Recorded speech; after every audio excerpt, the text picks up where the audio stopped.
गाईस हा दगड पत्रावरतून खाली पडलाय. बरं झालं नशीब आमचं तर दारामध्ये लाडून आम्ही ना प्रज्ञा ना आरून साईल कोणाच नव्हतं. बरं झालं आलो परत ठेवायला. नशीबच मानावर. आज हवा सुटले खूप भयंकर. गावी राहणार लोक बघा एकदम भयंकर हवा सुटले. आई शपथ थरथर झाला डायरेक्ट दगड पडला तर.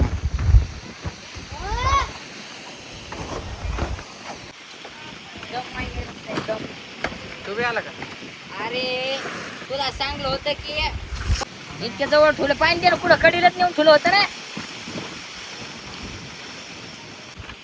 मग कट करता येईल नाही का नाही. कर ना मग दादा.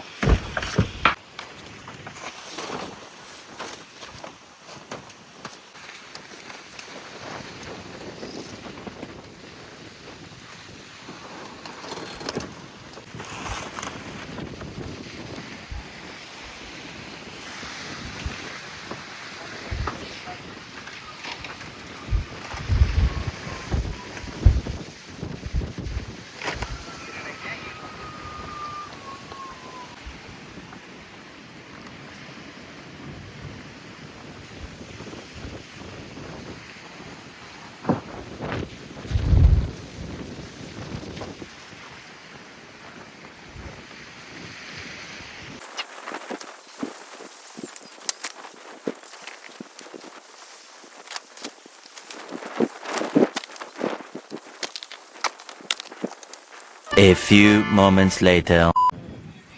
आता गाईस उतरत आहे खाली. दगड ठेवले परत व्यवस्थित.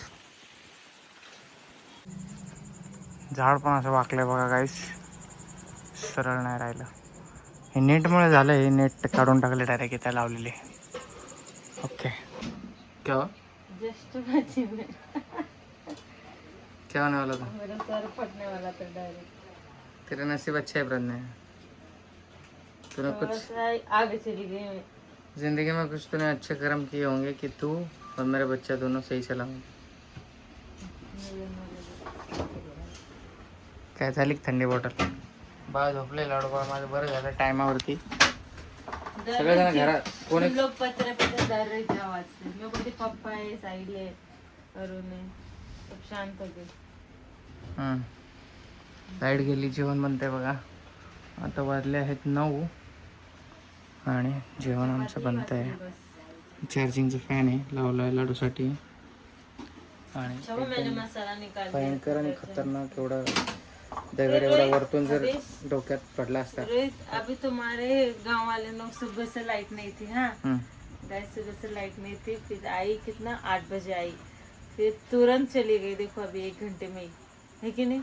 1 के आधे घंटे में ही चली गई गाइस. अभी हवा चालू हो गया अभी हवा चालू हो गई. मतलब पूरा दिन काम चालू था लाइट का. फिर से गिर गया होगा लाइट का खंबा. ऐसे ही होता है गाइस हमेशा इसका. इधर के गांव का ना हमेशा खंबा गिरते रहते हैं हवे से. त्याच्यामुळे बस आमचं घर हो होपसो लवकर. आणि इन्वर्टर लगाएंगे उधर हम. इन्व्हर्टर पण लावून. आणि असे दगड तर पडणार नाही. खूप जास्त रिस्क. मी घाबरून गेलो होतो. मी तिकडून जस्ट मम्मीचा कॉल आलेला. मम्मीला बोलून आलो इथे की प्रज्ञा बोलली तिथे की पत्थर गिरा इधर ऊपरचे. अरुण आणि आम्ही तिघं साहिल आम्ही चढले होते पत्थरावर. भारी आने वाला था. वो भी घर में था. हाँ वो भारी. तू बी बघितला पडताना दगड. मी तर लाडू मध्ये होतो. खडकन वाजलं तर सकन. हा मी तर लाडून म्हणून लागलो. मी जाऊ का लाडू जाऊ का मी घरी जेवण करून येऊ का. नाही म्हणत जाऊ दे खायला जायची. बरं झालं गेला नाहीस. हाँ नहीं तो उसके भी सर पे जाता ठपक तो कर. काय झालं माहिती का आधी असं जसं खडखड वाजलं. मी म्हणलं काय वाजलं का नाही. या वरचं काहीच वाजलं. त्या खाली चाला मी रक्कन पत्र नंतर पाहिलं म्या इथं दक्कन वाजले. नंतर पाहिलं की दगड पडले. इथंच पडला होता दारात. इथंच म्हणजे इथेच पडला होता बघा. वही कर मैं क्या करने वाली थी पता है क्या. वो सब कपड़े का साबुन है ना ये सब ये उठा के रखने वाली थी मैं अभी. पर मैं सोची पहले कचरा फेंकती हूँ. कचरा फेंकने गई उससे धड़ुम करके गिरा. जस्ट ऐसे थोड़ा सा आगे क्या हो गई पीछे से गिर गया डायरेक्ट. और पीछे मुड़ गई. मैं और अरुण एक दूसरे तू को बाहर देख के थी? हैरान. हाँ अरे बाहर थे वाह. हम लोग. मैं सोची पहले ये साबुन उठाओ कि फिर मैं सोची जाने तो कचरा फेंक के आती हूँ, बहुत हवा चल रही है, बारिश आ जाएगा तो कचरा फेंकने का टाइम नहीं मिलेगा। कचरा फेंकने गए, वैसे ही थोड़ा आगे गए, गिरा टपक करके, बच गया मेरा सर। अगर मैं थोड़ा सा भी पीछे रहती ना तो मेरा कंधा या सर कुछ तो फट जाता, इतना मोटा दगड़ था। लोग बोल देंगे दगड़ फोड़ करती अटैक, इसलिए ऊपर वाले ने दगड़ फेंका। नहीं ना, अगर तूने कुछ गलत किया होता तो तुझ पे गिरता ना। तूने अच्छा कुछ कर्म किए इसलिए तू बच गई, सही सलामत है। ऐसा रहता है क्या? तो बच गई ना, फिर गलत थोड़ी हुआ, होते होते बच गया। गलत, बहुत गलत होने वाला था बट वो नहीं हुआ, टल गया। होनी टल गई, अनहोनी होने वाली तेरी थी। मम्मी ने क्या बोला फिर? हाँ, मम्मी बोली कर कर फोन रख जल्दी, हो क्या कर, देख क्या हुआ है पहले ऐसा। बाप रे, अच्छा वाला लाडू बाहर नहीं थी, मैंने तो मुझे लाडू का ही था, इसलिए हवा चलता है तो मैं लाडू के पीछे पीछे ही भागती हूँ, घर पे लाओ उसको पहले। इसलिए मैं कब से तेरे को बोल रही थी ला लाडू को घर पे ला, डर लगता है मेरे को। पीठ गाईस, सर्वजण गावाकडून जे पत्राच्या घरातून ब्लॉग बघताय, अरे पत्रा भी उड़ता तर है आता बाबा। जर पावसाचं वातावरण आहे तर सर्वांनी तयारी करून ठेवा, म्हणजे पावसासाठी गोणी थप्पड वगैरे टाका पत्रावरती, किंवा दगड वगैरे व्यवस्थित ठेवा जे गाव साईडच्या एरियामधून आपले ब्लॉग्स बघतात त्यांच्यासाठी स्पेशल सूचना. कारण आणि पत्र पण उडून जातात, त्या दिवशी उडून गेलेल्या जिथे आपण घर बनवतो त्याच्या समोरचा जो शेड आहे एक, त्याच्यावरती 2 पत्र उडून गेले आणि ते कोणाला लागू शकतात आणि खूप नुकसान होऊ शकते पावसात आणि अशा हवेमध्ये. तर सर्वांनी आपली आपली काळजी घ्या. पावसाळा सुरू झालाच आहे असं समजा, आणि बस सगळेजण आपली आपली काळजी, आपली आणि आपल्या परिवाराची काळजी घ्या. कितना जस्ट बची ना, लेकिन 1-2 मिनट का ही फर्क है बस। 1-2 मिनिट, 1-2 सेकंड. हो भाई, बस उतना ही फर्क था। अगर मैं रुकी ही रहती तो डायरेक्ट मेरे ही सर पे ही गिरता, फिर तो राम नाम सत्य हो जाता। तेरी तो गाइस, मैं तो मुसलमान हूँ, मेरा थोड़ी ना होता राम नाम से, खाना बना, चल मेरा तो अल्लाह अकबर। तू खाना बना, मजाक में मत ले ये सब चीजें. एक ना एक दिन तो जाना ही है, क्या डरने का इस चीज को। जो काम पण आपलं जो guys- ज्यादा जान को डरते है ना, मौत उसके पीछे ही लगती है। गाईस आपलं घराचं काम पण आहे ना, 2 दिवस झालं बंद आहे. का माहिती आहे का, मी शेअर नाही केली ही न्यूज, कारण आपले ठेकेदार आहेत जे, त्यांचे वडील ऑफ झाले आहेत. 2 दिवस झालं, परवाच्या दिवशी ऑफ झाले. त्यासाठी आपलं काम बंद आहे आणि अजून 3-4 दिवस बंद राहणार. मला वाटतं कधी होईल, म्हणजे मी मागेच लागलो कामाच्या, बट आता आपण काही बोलू पण शकत नाही. त्यांची फॅमिलीला पण अरे चार धीर दिन देणं लगते हैं उसको। गरजेचं ऐसे आहे. बुक्का मार तो पैन को नीचे, क्यों? नीचे बुक्का मार, वो करो, फास्ट कर, नहीं चार्जिंग खत्म हो गई। चार्जिंग संपली फॅनची. खूप सो लाईट येऊ, आणि त्यासाठी काम बंद आहे. त्यामुळे अजून 3-4 दिवस बंद राहील. गर्मी लगी। तर बघू ब्लॉग शूट करायचा वेळ भेटला तर.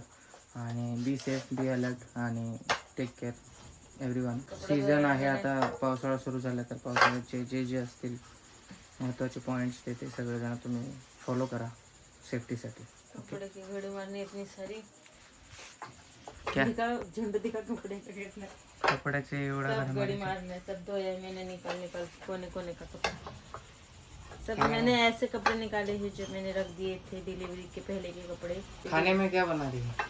अंडे की ग्रेवी वाली भाजी है और चपाती। क्या नींद आ रहा है? दिन भर में सोई नहीं गाइस, लाइट नहीं थी, बाहर ही थे हम कब। एक तेवढा मस्तीला लाईट आली आणि ती पण निघून गेली पाठच्या तशी. हवा बघा कसली चालली, हवेचा आवाज आहे का. झाड बघा माझं वाकलं जांभळीचं, धूळ धूळ झाली पूर्ण बघा. आता जर कमी हवा झाली, खतरनाक हवा चालू आहे. बाहेर लय भारी झोपेल, बाहेर जर झोपलो ना बास टाकून. लाडू को बहुत गर्मी लगेगी रे, फैन का तो चार्ज कर। थोडं वेळानं भेटू गाईस. गाईस सूर्य बघा, सॉरी चंद्र बघा काय खतरनाक दिसतोय. तर बघा ढगामध्ये लपलाय, एकदम डेंजरस सीन आहे, थोडासा हॉरर टाईप.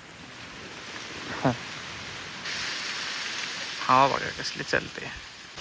गाईज मी वीज पडायची वाट बघतोय की मी कॅप्चर करू, वीज पडो आणि मी कॅप्चर करू, म्हणजे एकदम उजेड पडो आणि फोनमध्ये कॅप्चर करू, म्हणजे ते स्टॉप करून बघता येईल.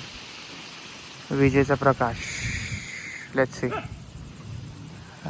रेकॉर्ड करायचा प्रयत्न करू, नाही तर जाऊ जेवायला. जेवण रेडी झाले आपलं. छोटे छोटे विजा पडतात तिकडे त्या साईडला. हे पिंपळाचं झाड आहे जे हालतं, एवढा आवाज येतो त्याचा. खतरनाकवाली वीज जस्ट पडली. मला वाटलं परत पडेल म्हणून कॅमेरा चालू झाला, पण नाही पडली. आणि जाऊ द्या असो. ते बघा हळूहळू पडतात. एकदम उजेड दिसणाऱ्या विजा नाही पडले, छोट्या छोट्या मोठ्या विजा पडतात अशा. हे घरात बघा माझ्या अगरबत्ती लावली आज. कैसा लग रहा है मोमबत्ती पे खाना बना के? दिख रही हूँ क्या? हाँ दिख रही है. फोटो खिंचवाए मेरे. क्यों फोटो काय खिचू? दिखने दे ना कैसे. चपाती बघा जे डोळ्याने रिअल दिसते गाईस तेच बघा. बिना टॉर्च न लावला, फक्त याचा उजेड आहे तोच कॅमेराद्वारे तुम्हाला दिसतोय. ओरिजिनल जे मी माझ्या डोळ्याने बघतोय तेच तुम्ही कॅमेऱ्याने बघताय, म्हणजे सेम इफेक्ट. झेंडा बघा गाईस किती फडकतोय फास्ट. आवाज एवढा डेंजर चालू आहे गाईस. 11 वाजले ते आणि अजून मेणबत्तीवर काम चाललंय बघा. लाईट आलेली नाही आहे. सोडा विषय, काळजी घ्या. Take care. Bye bye. काही दिसत नसेल तुम्हाला कारण लाईटीचा काय विषयच नाही. जाऊ द्या. सो गुड नाईट आणि भेटू नेक्स्ट व्लॉगमध्ये लवकरच. सॉरी व्लॉग्स खूप बोर येत आहेत आणि खूप खराब येत आहेत. म्हणजे जास्त मला वेळ भेटत नाही व्लॉग काढायसाठी, त्यासाठी. पण मी नक्की ट्राय करेल बेस्ट देण्याचा. ओके थोडं समजून घ्या बस. थोडं जास्त बिझी होतो कामामध्ये. आता 2 दिवस फ्री आहे. बघू ट्राय करू काहीतरी चांगलं घेऊन येण्याचा प्रयत्न करू.